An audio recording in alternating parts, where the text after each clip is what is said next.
Weather Service in Dodge City has issued a tornado warning for Kiowa County in south-central Kansas until 10 p.m. Central Daylight Time. At 9:17 p.m. Central Daylight Time, National Weather Service meteorologists were tracking a confirmed large and extremely dangerous tornado 14 miles south of Greensburg. That is an absolute monster, violent tornado. Oh, wow. That is a monster. May 4th, 2007. In a matter of minutes, nearly every building in Greensburg, Kansas was erased by a tornado so powerful it became the first ever rated EF5 on a new national scale. 95% of the town destroyed. 11 lives lost. Families left with nothing but foundation slabs. Greensburg EF5 explained, from supercell to catastrophe isn't just about a storm. It's the story of a peaceful community suddenly thrust into chaos by a monster no one thought possible. How did an ordinary night turn into one of the worst weather disasters in American history? The answer starts with who and what was at risk when the sky changed forever. Greensburg sat at the crossroads of Highway 54 and the Kansas Prairie, a town where daily life moved at the pace of conversation. Main Street was more than a row of storefronts.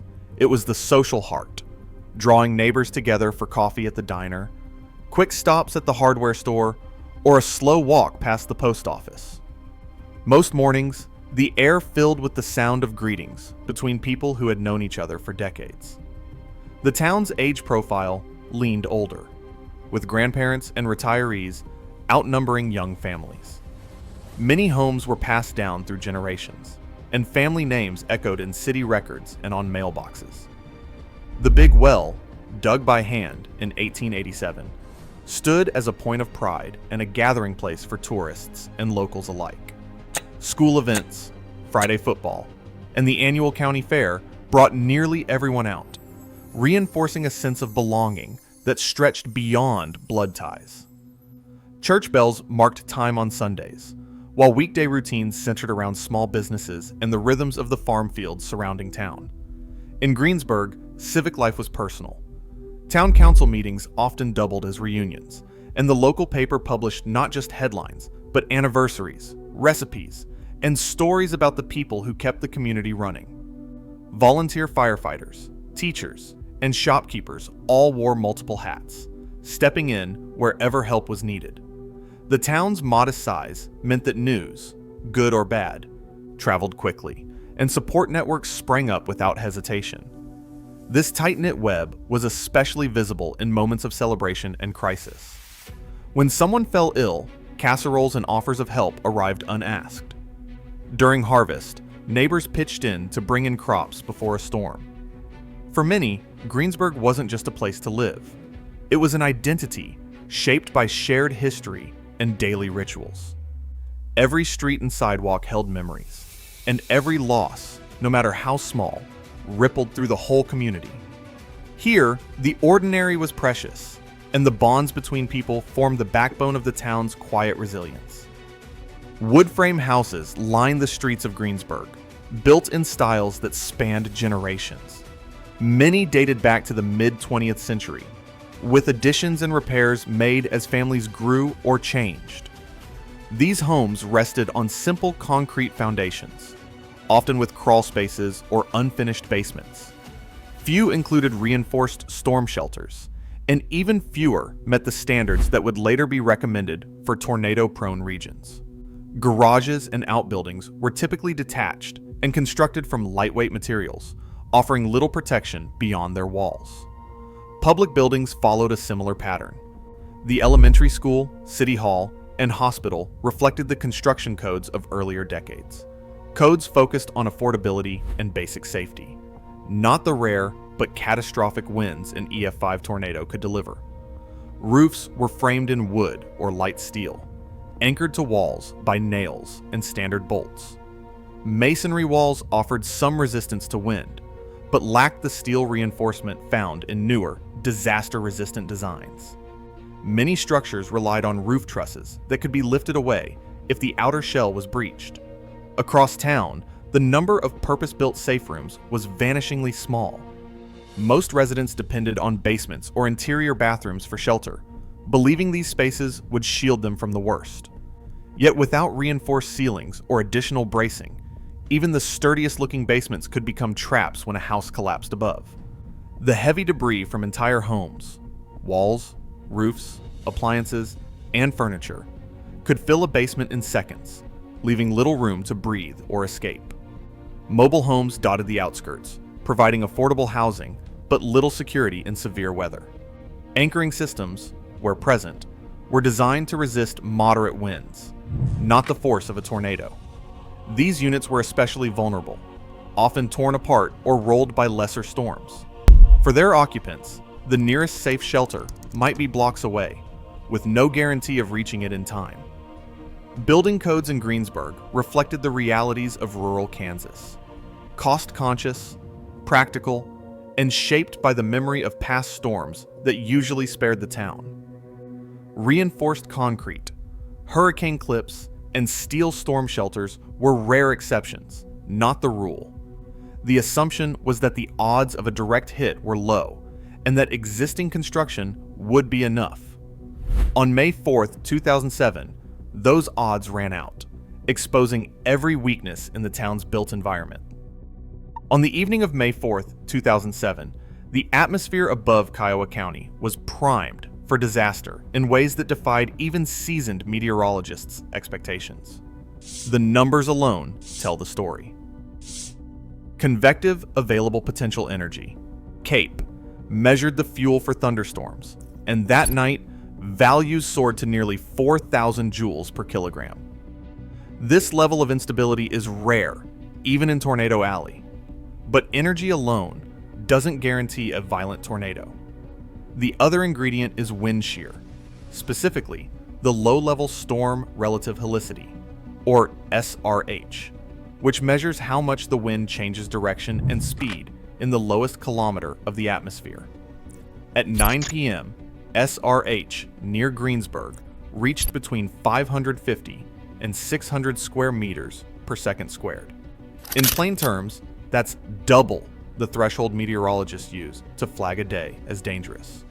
When plotted together on a scatter graph, CAPE on one axis, SRH on the other, most tornado days cluster in the lower left, with moderate instability and modest shear. Significant tornadoes drift higher, but only a handful of historic outbreaks ever reach the upper right. The Greensburg environment sat far outside the main cluster, an outlier among outliers.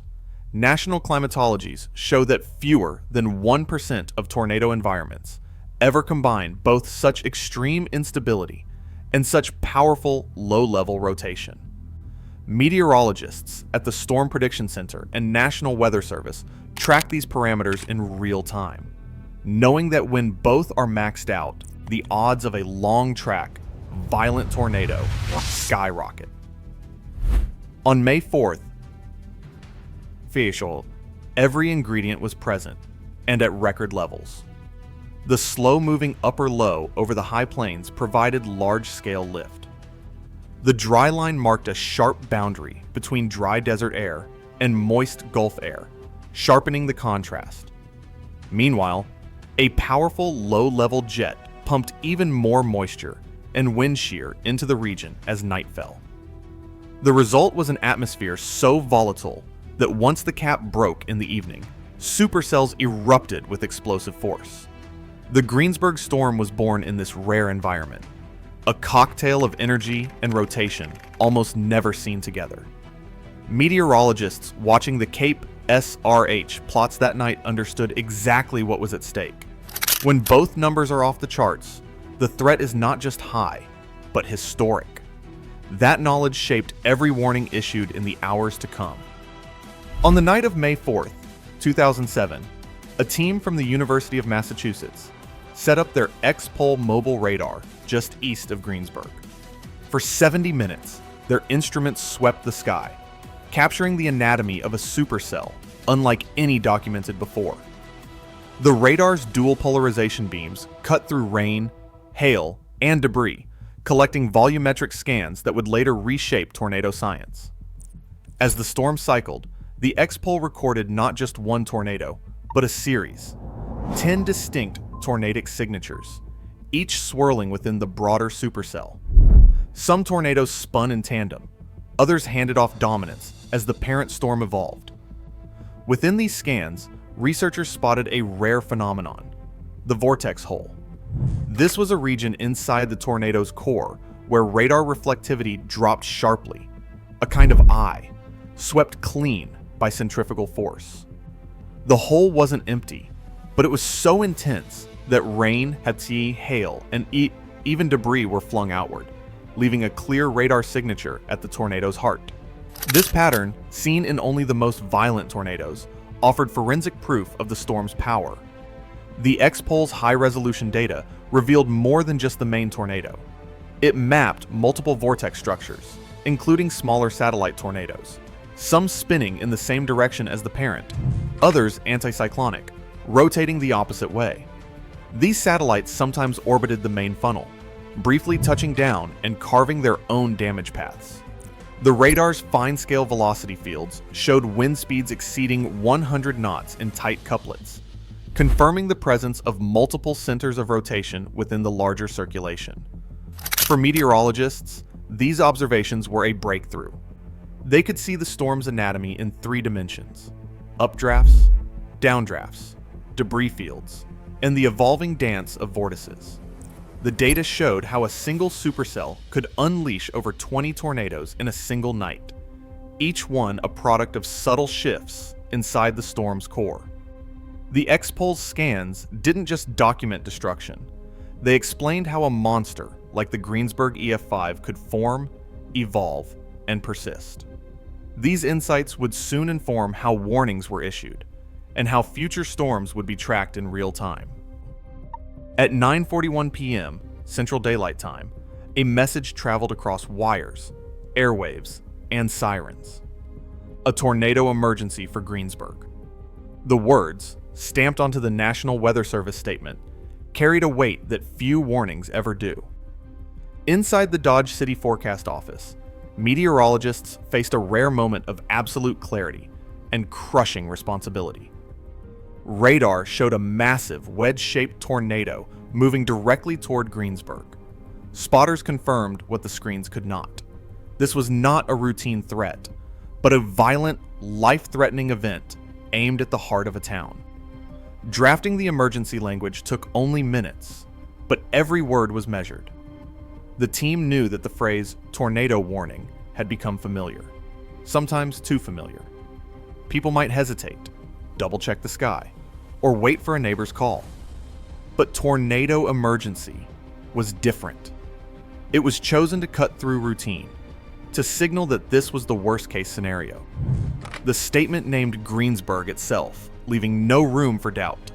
The message was transmitted through NOAA weather radio, local broadcasters, and directly to emergency managers. Sirens wailed. Television and radio cut-ins repeated the urgent call, amplifying the sense of immediate danger. Residents heard the alert with roughly 26 minutes to act. For a nighttime tornado, this was exceptional. Most warnings offer far less time, especially after dark when storms are harder to spot and people are likely to be at home, unworried. In Greensburg, the warning's reach was broad. Sirens, radios, and television all spread the word. Some households heard the sirens first. Others caught the tone of urgency in a broadcaster's voice. The phrase, "Take cover now," echoed across the town. Behind the scenes, the lead forecaster balanced urgency with precision. Too early, and the alert might be ignored. Too late, and lives would be lost. The decision to escalate to a tornado emergency was not made lightly.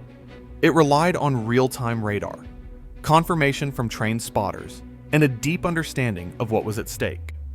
In the end, the clarity of the warning and the minutes it bought would be credited by many survivors as the reason they lived. The phrase "tornado emergency" would become part of public vocabulary, a line in the sand for the most dangerous storms. That night in Greensburg, it meant the difference between sheltering in time and being caught unprepared. Across the central United States, spring brings a familiar sequence of weather alerts. each one carrying a different weight, each demanding a different response. The system is built on 3 main levels. The first is the Tornado Watch. This alert covers a broad area, sometimes stretching across several counties or even states. When a watch is issued, it means the atmosphere holds the ingredients for tornadoes, but none have formed yet. Meteorologists are telling people to pay attention, keep an eye on the sky, and review their safety plans. It's a heads up, not a call to action. The next step is the tornado warning. This is issued for a much smaller area, often just a single county or a portion of one. A warning means that a tornado has been detected, either by trained spotters on the ground or by radar showing unmistakable signs of rotation and debris. The message is clear: take shelter immediately. Warnings are about action, not just awareness. The difference between a watch and a warning is the difference between possibility and reality. But on rare nights, when the threat turns from severe to catastrophic, the National Weather Service adds a third urgent layer: the tornado emergency. This language is reserved for moments when a large, violent tornado is confirmed and is about to strike a populated area. It is not used lightly. A tornado emergency means the worst-case scenario is unfolding. Lives are at immediate risk, and the damage is expected to be devastating. The wording is direct, sometimes naming the town in the path, and always urging people to seek the safest shelter they have, without delay or hesitation. The system is designed to move people from awareness to action, then to life or death decisions. Watches give hours of lead time, warnings give minutes, and an emergency means every second counts. This hierarchy is more than a matter of policy. It's the product of decades of experience and hard lessons learned from storms that gave little warning at all. Understanding the difference can save lives, especially at night when visibility is low and hesitation can be deadly. The Greensburg tornado put this system to the test. Residents who understood the language of alerts, who knew the difference between a watch, a warning, and an emergency, had the best chance to act quickly. The clarity of those definitions and the trust placed in them became a dividing line between survival and tragedy. In the years since, meteorologists and emergency managers have worked to make these distinctions even clearer, knowing that the right words, at the right time, can tip the balance when disaster strikes. Survey teams entered Greensburg at sunrise, moving through ruined neighborhoods with clipboards in hand, searching for the unmistakable fingerprints of an EF5 tornado. The most telling sign: homes swept entirely from their foundations, leaving only bare concrete pads. In several locations, not a single wall, floorboard, or shingle remained. Debris from these houses was found scattered hundreds of yards away, sometimes tangled in distant trees or buried in fields. Such complete removal of well-built homes is the highest benchmark for wind damage, requiring wind speeds estimated between 200 and 210 miles per hour. Trees bore their own witness. Along the tornado's core, mature cottonwoods and elms were stripped of every branch, their bark scoured away or embedded in the ground. Some trees were reduced to splintered stumps, the kind of damage only the most violent tornadoes can inflict. Surveyors noted scars on hardwoods that had stood for generations, now twisted and bare, the ground around them littered with bark and shattered limbs. In certain groves, the violence was so intense that bark was driven into the soil, a silent record of wind-driven debris and raw force. Heavy objects became forensic clues. Cars that once sat in driveways were tossed blocks away, some wrapped around tree trunks or left upside down in open fields. Farm equipment weighing several tons was shifted, rolled, or in one case, a steel grain bin was flattened and dragged nearly a quarter mile. These displacements are rare, reserved for only the most powerful storms, and gave surveyors critical data for estimating wind speeds. Anchoring systems, usually hidden from view, offered more evidence. Inspectors found homes built with anchor bolts, designed to hold structures to their foundations, had failed, Bolts were bent, sheared, or ripped from the concrete, showing forces far beyond what building codes anticipate.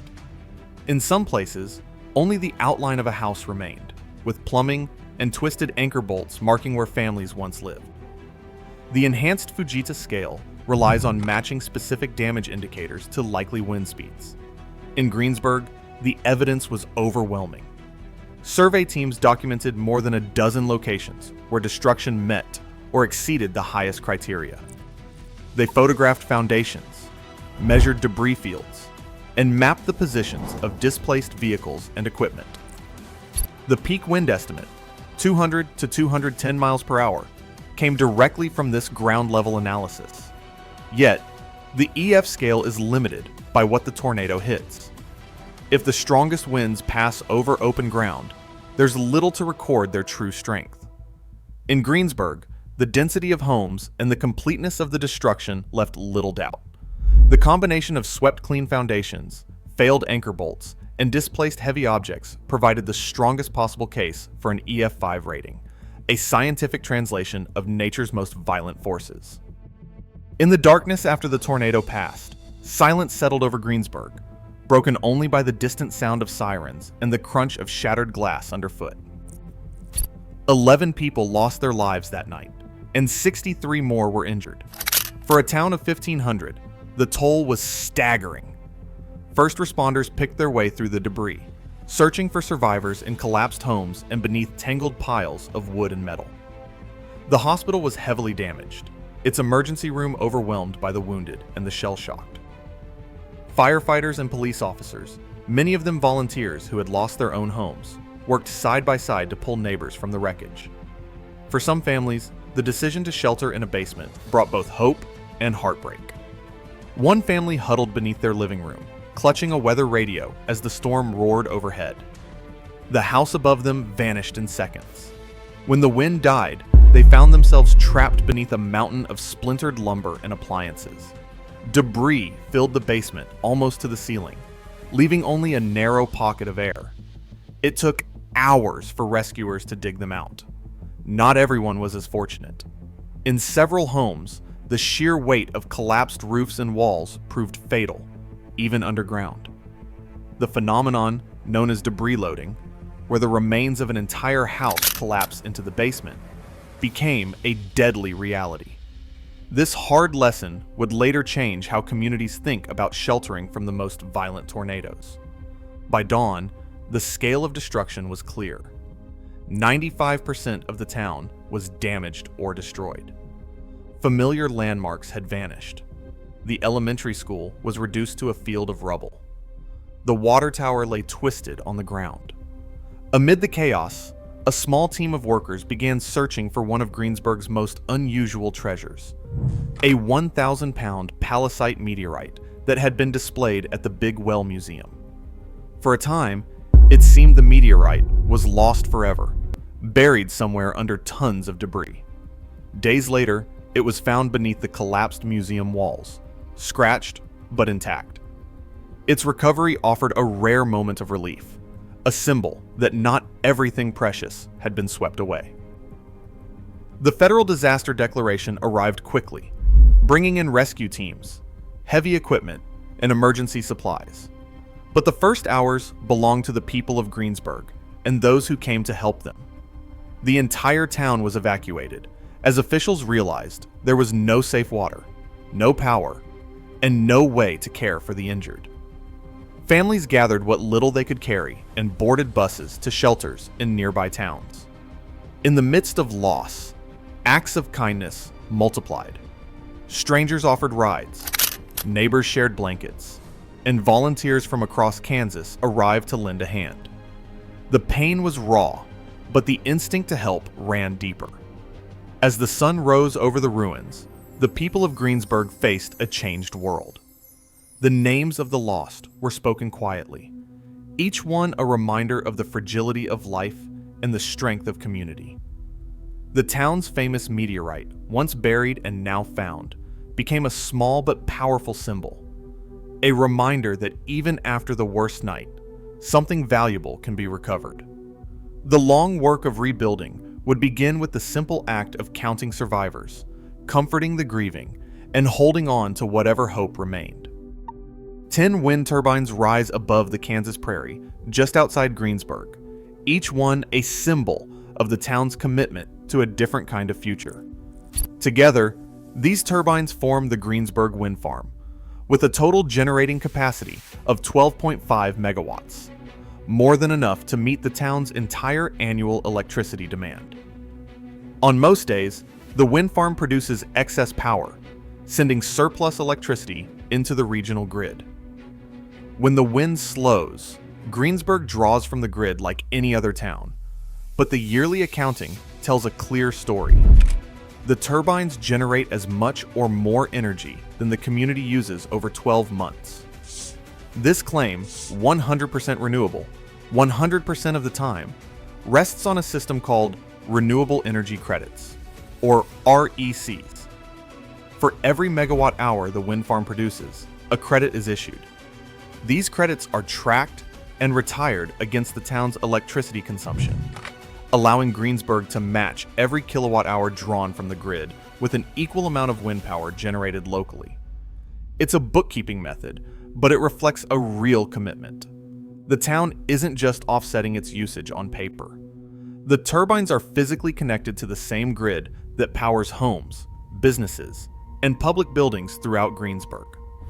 The Department of Energy and the National Renewable Energy Laboratory played a hands-on role in making this possible.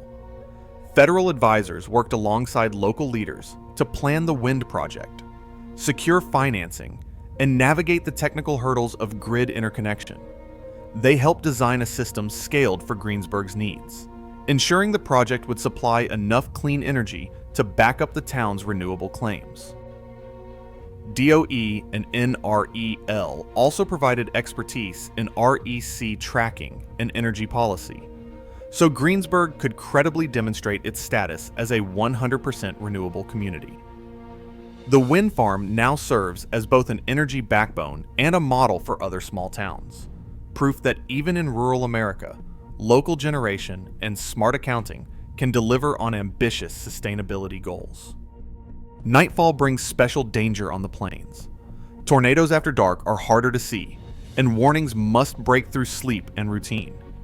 In Greensburg, the sirens sounded, but not everyone heard them. Walls and windows can muffle outdoor alerts, especially when wind or rain is already loud. Some residents relied on television or radio, others on weather radios set to trigger an alarm. After 2007, the National Weather Service urged every home in tornado country to keep a NOAA weather radio with a battery backup, one that activates automatically for local warnings. Wireless emergency alerts now reach cell phones too, but coverage and signal can fail in storms. Experts recommend using more than one way to get alerts: sirens, phones, radios, and local broadcasters. No single system is foolproof, especially after dark. The events in Greensburg led to a new urgency about shelter. Basements, long considered the gold standard, proved vulnerable to the crushing weight of debris. The safest option is a purpose-built safe room or storm shelter, anchored to a concrete slab and rated to withstand extreme winds. These can be installed above or below ground, and modern designs protect against both wind and debris loading. For homes without safe rooms, the next best choice is a small, windowless interior room on the lowest level, closet, bathroom, or hallway, reinforced if possible. Lying in a bathtub or under a mattress adds some protection, but nothing matches the security of a tested shelter. Mobile home residents need a plan to reach a sturdy building quickly. Staying in a trailer during a tornado is never safe. After the Greensburg disaster, building codes in tornado-prone areas began to change. Communities adopted new standards for anchoring homes, reinforcing roofs, and encouraging or requiring safe rooms in new construction. The enhanced Fujita scale itself is a reminder that the strength of a building shapes both survival odds and the rating a tornado receives. Local officials and emergency managers stress that preparedness is not just about having a plan, but practicing it, knowing where to go, how long it takes, and how to act when seconds count. The tornado emergency for Greensburg became a national case study. The wording was formalized, with clear criteria. A large, violent tornado confirmed, a populated area in its path, and catastrophic damage expected. Meteorologists now train to use this language only when it matters most, to avoid warning fatigue and ensure the public recognizes the signal. In the years since, lives have been saved by these lessons, by the insistence that warnings must be heard, shelters must be strong, and every person deserves a fighting chance, even on the darkest nights. At 9:41 p.m. on May 4th, 2007, the National Weather Service issued a tornado emergency for Greensburg, a warning that preceded the complete destruction of 95% of the town. Over the next hour, an EF5 tornado, with winds estimated at up to 210 miles per hour, left 11 dead, 63 injured, and a community transformed. The UMass X-Pol radar captured unprecedented data, yet some questions about tornado wind structure and basement safety remain subjects of ongoing research. Greensburg's decision to rebuild with 100% renewable energy and LEE decertified buildings set a new national standard for post-disaster recovery. Today, the Big Well Museum stands rebuilt, honoring both the lives lost and the city's commitment to resilience. The events in Greensburg underscore the power of science, preparedness, and determination, but also remind us that, even with advanced warnings, nature's extremes can challenge every expectation.